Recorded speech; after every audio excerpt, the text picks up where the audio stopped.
नमस्कार। नंदकिशोर एजुकेशनल इस YouTube channel में मैं आपका स्वागत करता हूं।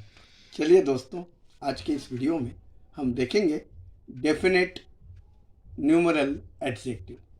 जी हाँ, डेफिनेट न्यूमरल एडजेक्टिव को निश्चित संख्यावाचक विशेषण कहा जाता है। पिछले वीडियो में हमने इनडेफिनेट यानी पहले भाग में, विशेषण के पहले भाग में हमने देखे कि क्वालिटी ऑफ एडजेक्टिव यानी गुणवाचक विशेषण। उसके बाद हमने देखा क्वांटिटी ऑफ एडजेक्टिव यानी परिमाणवाचक विशेषण, और संख्यावाचक विशेषण के हमने दो भेद देखे हैं, जिसमें ये हमने देखा इनडेफिनेट न्यूमरल एडजेक्टिव यानी अनिश्चित संख्यावाचक विशेषण, जिसमें लिटिल, फ्यू ऐसे उदाहरण भी, ऐसे वर्ड्स का इस्तेमाल होता है, जैसे little, few, no, many, few, some, any, certain. He certainly deserved to praise. वह निश्चित तौर पर स्तुति का पात्र है, यानी वो निश्चित तौर पर उसकी तारीफ की जा सकती है। He certainly deserved to praise. आज ये अनिश्चयवाचक संख्यावाचक का विशेषण मैंने दिया था। आज हम देखेंगे बी, निश्चित संख्यावाचक विशेषण। निश्चित संख्यावाचक विशेषण इन विशेषणों द्वारा नाउन्स की निश्चित संख्या का प्रकटीकरण होता है या निश्चित संख्या प्रकट की जाती है। जैसे there are 5 boys in this class. इस कक्षा में कुल 5 बच्चे हैं। दूसरा उदाहरण देखिए, यह 5 यह दर्शाता है कि कितने स्टूडेंट हैं कक्षा में, तो 5 यह संख्यावाचक विशेषण का एग्जाम्पल है। 5 ये आंकड़ा जो है वो संख्यावाचक विशेषण। 2 सोल्जर्स वेंट देयर, इसमें 2 जो है वो संख्यावाचक विशेषण है।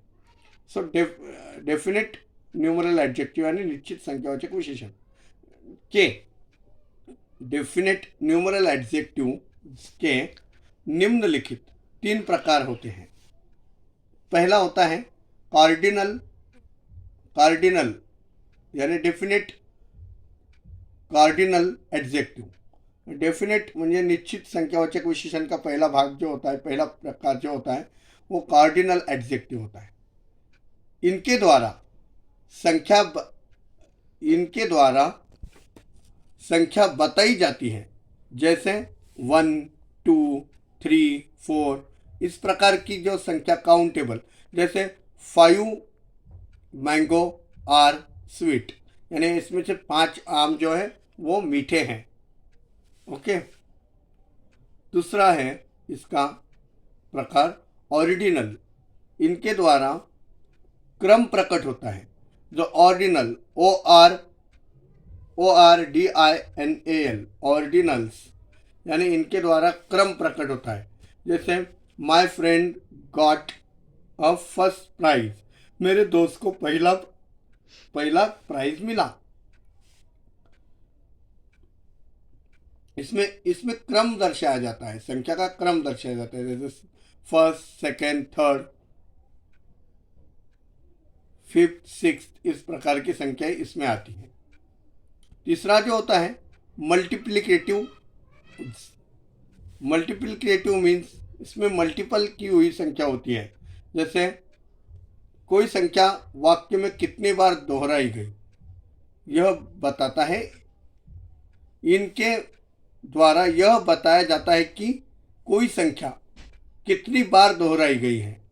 जैसे 1, ओ यानी 1, ओनली 1, यानी 1 जो संख्या है ओनली 1 खाली एक बार ही दर्शाई गई है, यानी सिंगल। 2 फोल्ड यानी डबल। इस प्रकार के वर्ड्स से आप ज्ञात करोगे कि यह मल्टीप्लिकेटिव एडजेक्टिव होता है। इनका वाक्य में प्रयोग होते ही आप ऐसे वाक्यों से आपको ये पता चलता है। अब विशेषण का चौथा भेद हम जानेंगे। विशेषण का चौथा भेद, ये डेफिनेट न्यूमरल एडजेक्टिव के भेद अब हमने देखे हैं। जैसे आप विशेषण क्या मैंने आपको भेद बताए हैं। पहला बताया क्वालिटी ऑफ एडजेक्टिव, दूसरा क्वांटिटी ऑफ एडजेक्टिव यानी पहला गुणवाचक, दूसरा परिमाणवाचक, तीसरा संख्यावाचक। अब चौथा नंबर का विशेषण जो है उसे डेमॉन्स्ट्रेटिव एडजेक्टिव कहते हैं। Demonstrative adjective, DEM ONSTRATIV adjective ADJECTIVE demonstrative adjective यानी संकेतवाचक विशेषण। यह विशेषण एडजेक्टिव अपने तुरंत बाद आने वाली संज्ञा की ओर संकेत करता है। जैसे देखिए, इसके डेफिनेशन हम जानते हैं। पहले definition, a demonstrative adjective point out which person or thing is meant as, for example, this book is good, यह किताब अच्छी है, यह किताब अच्छी है।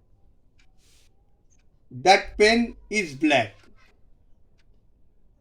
वे पेन काला है। these pens are nice, these pens are nice, those pencils are green। इन उदाहरणों में this, that, these, those का प्रयोग संकेतवाचक विशेषण की तरह हुआ है। आप समझ गए होंगे उपरोक्त वाक्यों में these, those, that इनका प्रयोग संकेतवाचक विशेषण में हुआ है। these और that का प्रयोग एक वचन की संज्ञाएं साथ तथा एक वचन की संज्ञा के साथ तथा these और those का प्रयोग बहुवचन की संज्ञा के साथ होता है। पिछले अध्याय में हमने देखा था कि यह देखा था कि इन शब्दों का प्रयोग संकेतवाचक सर्वनाम की तरह भी होता है।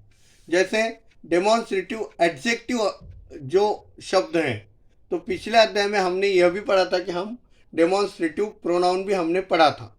जैसे फॉर एग्जांपल, दोनों का भेद जानने के लिए, अब इन दोनों में क्या भेद है? जैसे डेमॉन्स्ट्रेटिव प्रोनाउन भी हम पढ़ चुके हैं, यानी संकेतवाचक सर्वनाम भी हम पढ़ चुके हैं पिछले अध्याय में, और इस अध्याय में हमने यह पढ़ा कि ये डेमॉन्स्ट्रेटिव विशेषण है। तो निम्नलिखित इन दोनों का भेद जानने के लिए निम्नलिखित उदाहरणों को ध्यान से पढ़ो। ये देखिए, अब मैं कुछ उदाहरण आपको दे रहा हूँ, इन उदाहरण को ध्यान से समझो कि डेमॉन्स्ट्रेटिव एडजेक्टिव कैसे पहचाना जाता है।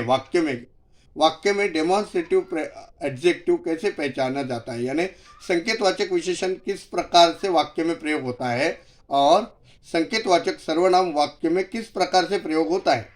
इसके लिए मैं आपको उदाहरण दे रहा हूँ।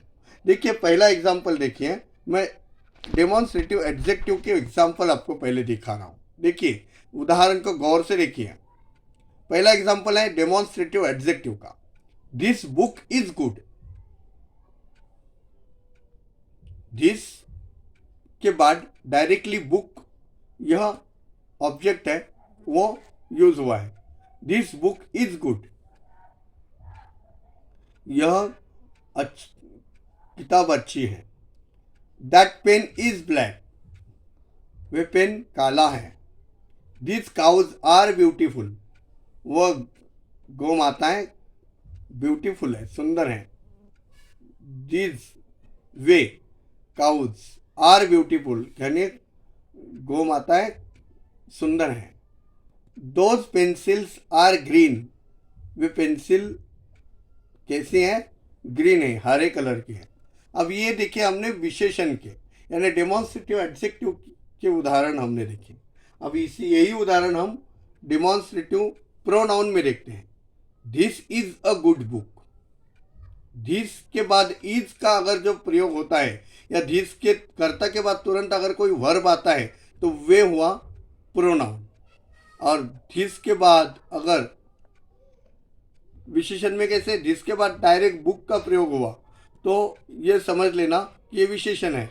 लेकिन दिस के बाद अगर कोई वर्ब आता है, हेल्पिंग वर्ब वगैरह आता है, तो समझ जाना कि ये प्रोनाउन का एग्जाम्पल है। इससे इधर ही देखिए, that is a black pen, और वो वाक्य कौन सा था, विशेषण का वाक्य कौन सा था, तो देखिए दैट पेन इज ब्लैक था, दैट पेन इज ब्लैक था, और यहाँ पे क्या वाक्य है, that is a black pen. अभी आपको फर्क समझ में आ रहा होगा, आप भेद खुद पर खुद समझ जाएंगे, सेंटेंस को अच्छे से पढ़ोगे तो आप समझ जाएंगे। दीज आर ब्यूटीफुल काउज, और वहां पे विशेषण में क्या था ये वाक्य, दीज काउज आर ब्यूटीफुल। समझ में आई बात। अगर सर्वनाम का वाक्य होगा तो क्या होगा, सर्वनाम के तुरंत बाद, यानी तुरंत बाद क्या आएगा, वर्ब आएगा, हेल्पिंग वर्ब आएगा। अगर हेल्पिंग वर्ब आता है तो वह वाक्य सर्वनाम का है। अगर हेल्पिंग वर्ब बीच में नहीं आता है, डायरेक्टली ऐसा आता है, डायरेक्टली ऐसा अगर आता है कि these cows are beautiful, then वो आप समझ जाओ कि दीज के बाद काउज अगर आता है तो ये वाक्य एडजेक्टिव का है। Those are green pencils, those are green pencil, और दोज पेंसिल आर ग्रीन, ऐसा अगर वाक्य आता है तो दोज पेंसिल आर ग्रीन आता है तो वाक्य विशेषण का है। बट यहां पे क्या है, दोज आर ग्रीन पेंसिल्स, इससे आप खुद समझ गए होंगे कि ये वाक्य प्रोनाउन का है और एक विशेषण का है। सो यह आपको जैसे आप प्रैक्टिस करोगे उससे आपको ये समझ में आएगा। और भी बेहतरीन वीडियोस पाने के लिए और जल्दी से जल्दी कम्युनिकेशन स्किल्स सीखने के लिए, क्योंकि इसके बाद मैं बहुत जल्द वर्ब खत्म होते ही मैं आपको ट्रांसलेशन के वीडियो डालने वाला हूँ।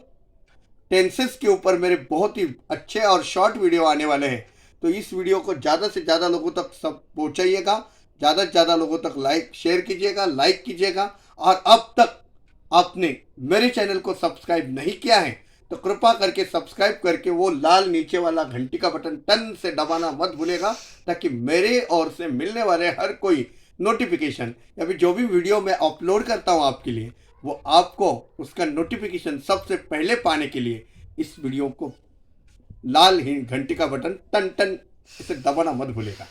तो मिलते हैं नेक्स्ट वीडियो में, तब तक खुश रहिए, आबाद रहिए, धन्यवाद।